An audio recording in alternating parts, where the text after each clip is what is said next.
How do you start a video like this? Hi. No, that's not it. That's stupid. Dark Souls card game? Dude, that's dope as shit. You know what I'm saying? Me and my wife play that sometimes. It's fun as hell.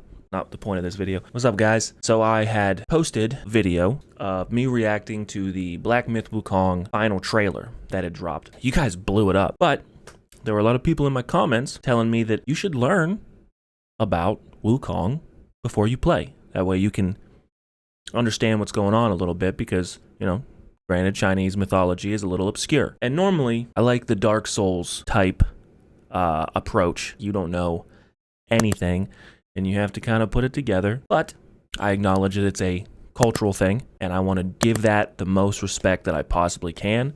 So, I did my homework. Technically, you could call this video everything you should know before playing Black Myth Wukong. I'm gonna run it down for you a little bit. If I mess anything up, you can roast me in the comments. It would also really help if you like, maybe subscribe.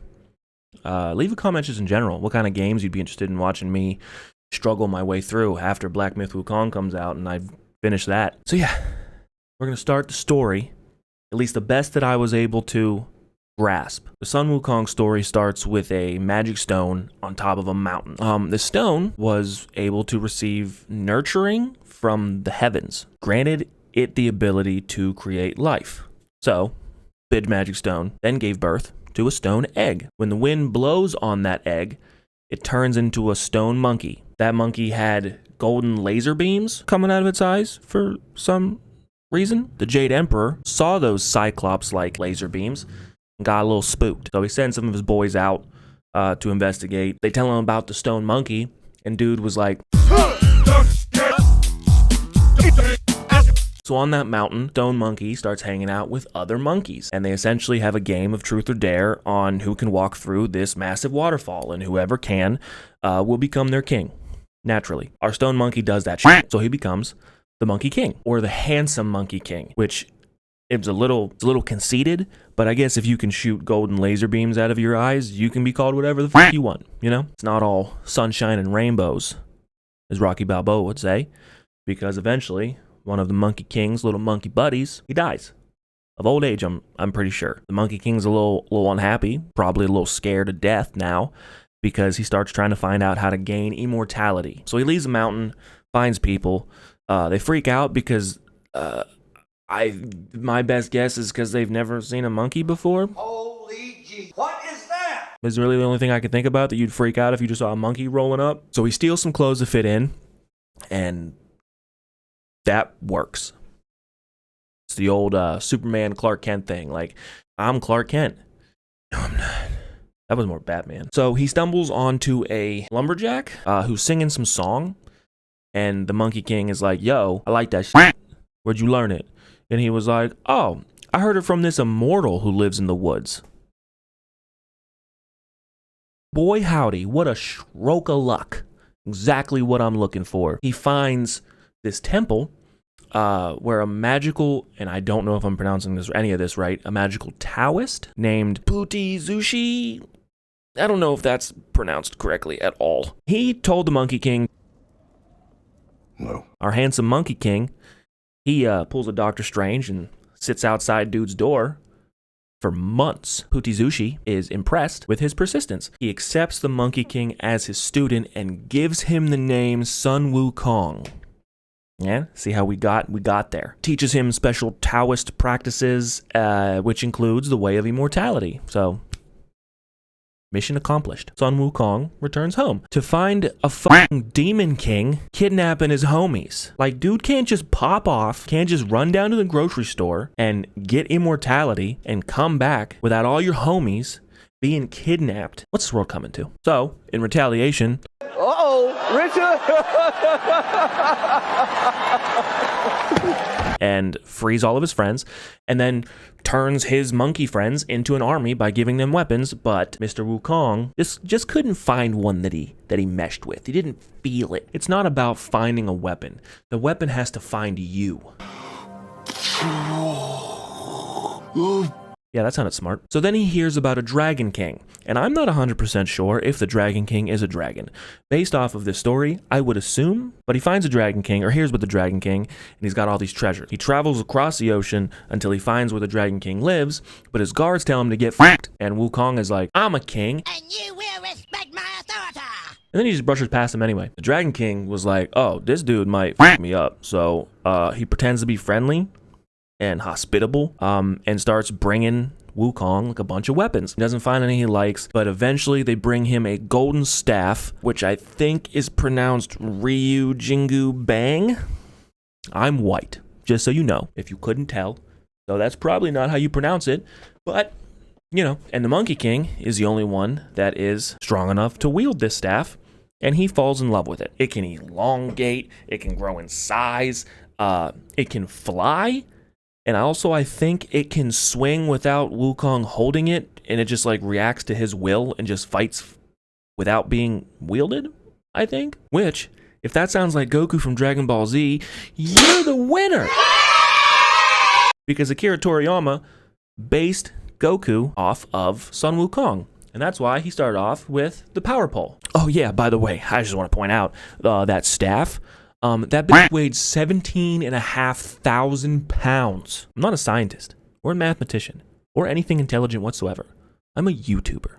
And even I know that that's pretty heavy. Also, he likes to shrink it down and stick it in his ear. I guess is a good hiding spot. Sun Wukong is like, this is dope. I want clothes. Give me clothes fit for a king. Dragon King gives him this golden chainmail shirt, this phoenix feather hat, and cloud shoes. Needless to say, the drip is immaculate.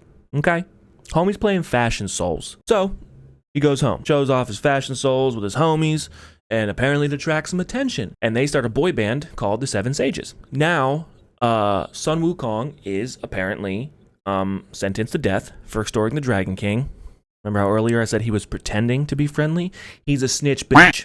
Like, Wukong is kind of a prick, but he's a fucking snitch. You know what snitches get? Less jail time.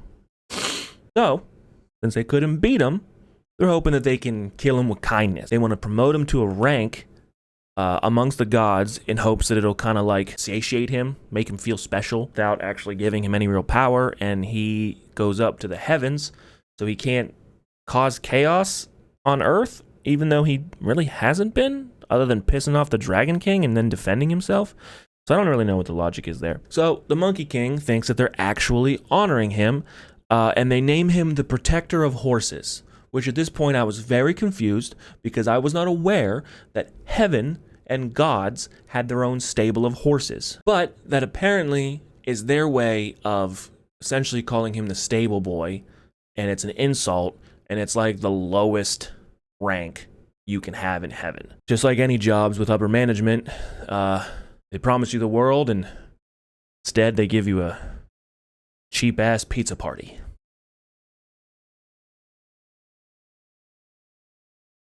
That's way too much direct eye contact. Let's move on. So he finds that out and releases all them horses, heads home, and he starts calling himself the Great Sage, Heaven's Equal. Obviously, they don't like that, but they also didn't think that they could beat him, so they kind of just accepted the title, and you would think that it ends right here, right? You're right, it does. You would be wrong. Wrong. You would be wrong. It doesn't end there. Incorrect. The Jade Emperor treats him real nice in a ploy to get him to come back to heaven. Wukong knows that it's a trap, but goes anyway. And they give him like official documents because apparently there's like a terms and service and a contract you have to sign out to live in heaven. There's like a lease, I guess, you have to sign with a land. I don't know. It literally, just, from what I saw, everything I saw and read, it just says official documents. I don't know if they have dental or a 401k. I have to sneeze. Let's continue. So he's in heaven and he's tending to a peach garden. There is a big feast that gets arranged, and every god and goddess is invited to this feast except for him. You disrespect me twice. Fool me once. Shame on you. If fool me, we can't get fooled again. He's had enough of the disrespect. So he sneaks into the feast, gets drunk as fuck, off all of the heavenly wine, as you do. He then sneaks up the palace and steals pills of immortality and the peaches of immortality, and I don't know what happens to those items ever again. Oh, he also takes the last of Jade Emperor's wine back to his monkey kingdom and prepares for war. Jade Emperor is a little pissed off that Wukong took his booze, so he mobilizes his entire army, to which Wukong decimated 100,000 celestial warriors, all 28 constellations, whatever the fuck that means, and the 4 heavenly kings. The Jade Emperor's nephew, who I guess is a character now, Erlang Shen, I think that's how it's pronounced. It's probably not. I'm white. Erlang tells Wukong to square the fuck up, and Wukong's standing on business right now, so he agrees. They have this big, massive fight to where they're like apparently turning into terrifying beings, which I assume is they're just going Super Saiyan God mode, get a little Ultra Instinct up there, but kind of scared off his monkey friends. Wukong suddenly became very sad that his monkey friends were scared. He shapeshifts into a fish. Is this on? Into a fish. He shapeshifts. He can do that now to escape. However, Erlang can also shapeshift. So now we've learned that shapeshifting is a thing. And not only can Wukong do it, this new guy can do it too. So they shapeshift a bunch at each other. And while they're shapeshifting, Wukong's getting tired. The Jade Emperor does a 360 no-scope with a ring. Like I think a piece of jewelry, unless they're talking about like sonic rings or like chakram, but I'm pretty sure he's talking about a fucking ring, and he domes Wukong, knocks him silly so that he can be restrained and captured. They try executing him, fails multiple times, so they put him in 8-way trigram crucible, and apparently the fires that are inside the crucible are hot enough to burn even Buddha himself, so that's, you know, no bueno for Wukong. Psych! They open that crucible, and Wukong jumps out, actually getting stronger from those fires. It gave him the Sharingan, apparently, and he can use the D&D Detect Evil spell for some reason. So Wukong smashes their little toy crucible and decided that it's on site with the Jade Emperor. No more playing around. No more monkey business, if you will. Heaven's a little scared. So they actually appeal to Buddha himself, who comes down there, which I don't know where he was at. You'd think he'd be in heaven also, unless he's like, he's in heaven's heaven? I don't know. These people seem to just live here. So Buddha comes down, like they called their dad. He's like, "What you doing, homie?" Wukong is like, "I should be the emperor, not that little bitch." And Buddha's like, "I will make you the emperor, but only if you can escape from my palm." I don't know if Buddha is like fucking massive or something, or how this stuff works. That looked bad. I'm so sorry. Don't.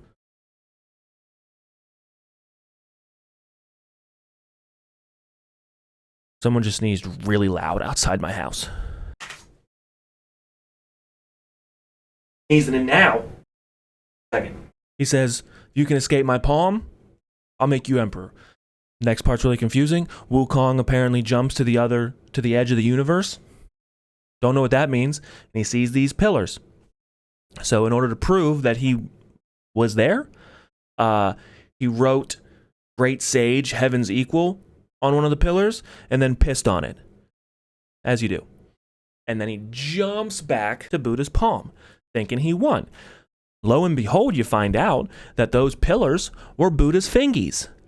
What a twist! Buddha was a little unhappy that he's got pee-pee in his hand now, so he crushes Wukong with a fucking mountain, and then covers that mountain in Jujutsu Kaisen paper seals, so that Wukong cannot escape for 500 years to learn about humility or something. So fast forward 500 years. Some Buddhist guy named Guanyin,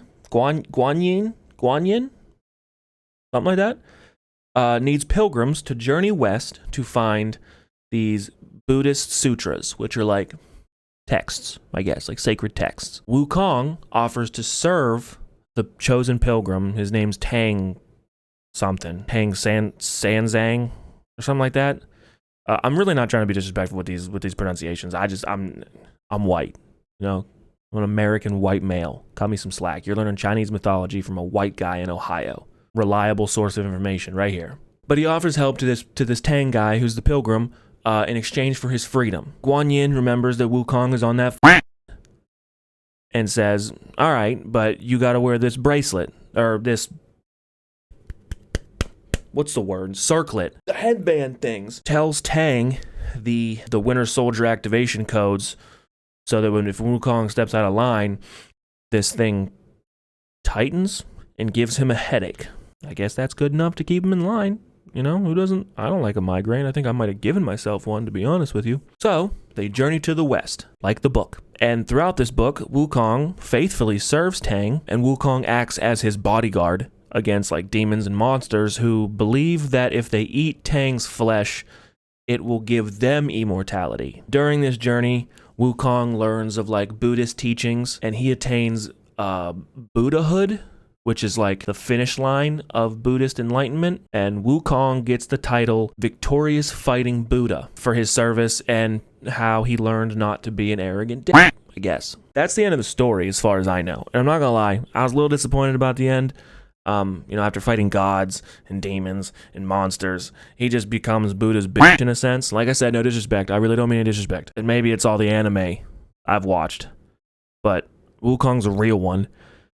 And I think the story should have ended on like a higher note for him, but who am I, you know? Which I guess it did end on a higher note because now he gets a video game. Ain't nothing better than that. I am even more excited. You guys are right. I'm even more excited to play Black Myth Wukong.